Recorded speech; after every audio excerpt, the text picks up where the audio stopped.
সম্মানিত দেশবাসী, আমি cancer specialist doctor SM. Sarwar আপনাদেরকে শোনাচ্ছি একজন ক্যান্সার রোগীর সুস্থতার গল্প, যিনি চিলাউড়া গ্রামের সবচেয়ে বড় মুরব্বী মনুমিয়া চাচার ওয়াইফ ক্যান্সারে আক্রান্ত হলো এবং উনি অত্র এলাকার বিশিষ্ট ধনাত্ম ব্যক্তি। সেখানে ওয়াইফের চিকিৎসার জন্য বাংলাদেশ, ইন্ডিয়া, সিঙ্গাপুর চিকিৎসা করছেন।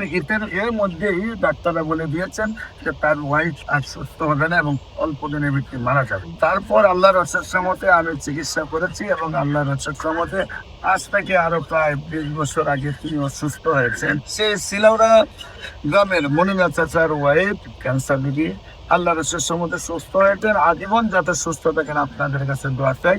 এবং আপনারা জেনে রাখেন যে ক্যান্সার গবেষক অধ্যক্ষ doctor SM. Sarwar YouTube, Facebook, Google, টিকটকে চার্জ করলে 5,500 ঊর্ধ্বে ক্যান্সার রোগীর সাক্ষাৎ পাবেন যারা সুন্দরভাবে সুস্থ হয়েছেন।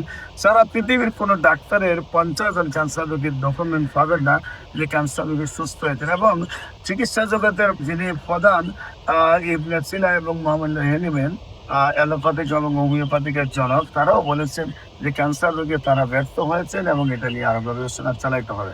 আল্লাহর আমাদের গণস্বাস্থ্য হোমিও সেই গবেষণায় সুন্দরভাবে সাকসেস হয়েছে এবং আমরা বলে থাকি ক্যান্সার কিডনি প্যালেসমে এবং মরণ বিধি নয়, সম্পূর্ণরূপে সুস্থ হয়।